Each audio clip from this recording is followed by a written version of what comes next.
히스기야 왕이 성전을 정비하고 제사장들과 레위인들을 준비시켜서 수백 년 만에 처음으로 유월절을 온 백성들과 함께 드립니다. 그는 제사장들과 레위인들이 성전 제사를 비롯해서 여호와의 율법을 지키고 가르치는 데 집중할 수 있도록 생계 수단까지도 마련해 줍니다. 이렇게 하나님의 마음을 기쁘게 할 만한 일을 모두 마치고 나서 히스기야 왕은 아수르 왕 사네립의 침략을 받게 됩니다.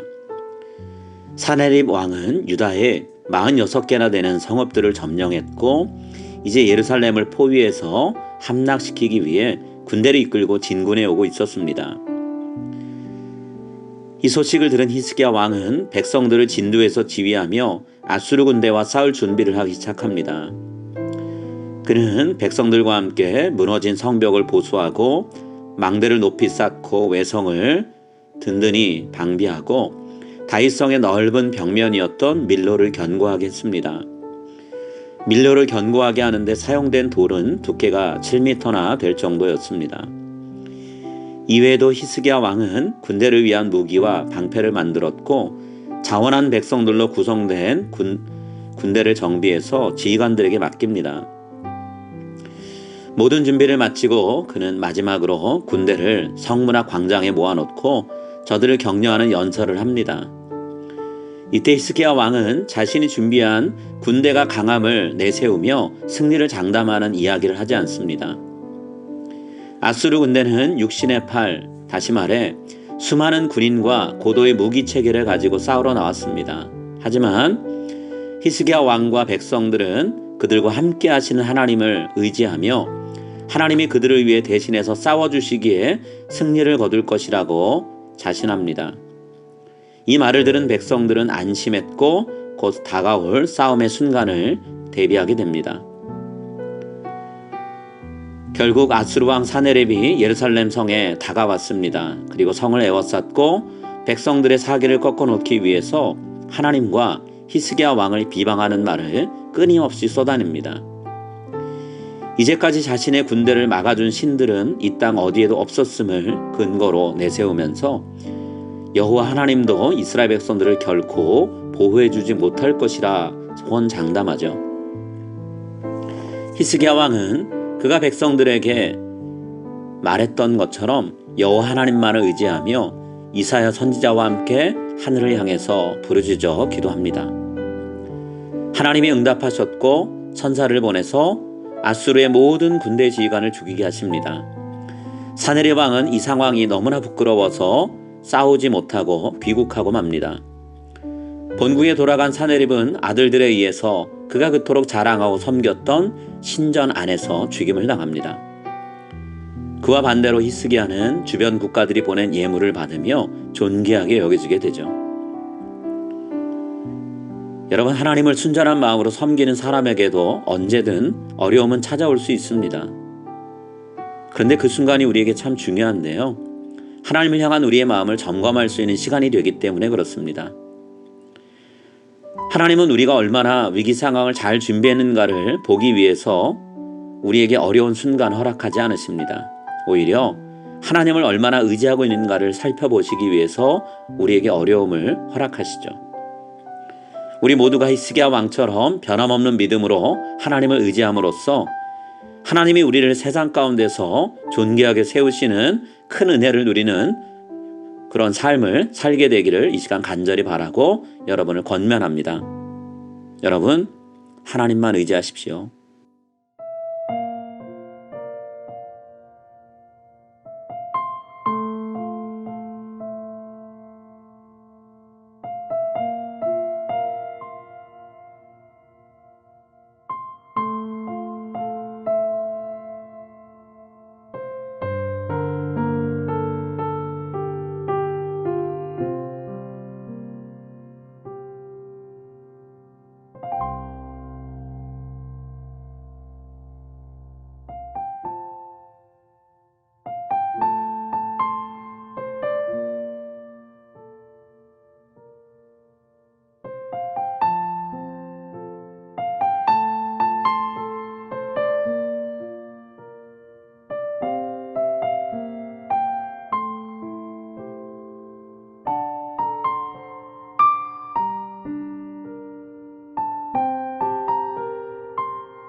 하늘에 계신 우리 아버지여, 이름이 거룩히 여김을 받으시오며 나라의 임하옵시며 뜻이 하늘에서 이루어진 것 같이 땅에서도 이루어지나이다. 오늘날 우리에게 일용할 양식을 주옵시고 우리가 우리에게 죄 지은 자를 사하여 준 것 같이 우리 죄를 사하여 주옵시고 우리를 시험에 들게 하지 마옵시고 다만 악에서 구하옵소서. 대개 나라와 권세와 영광이 아버지께 영원히 있사옵나이다. 아멘.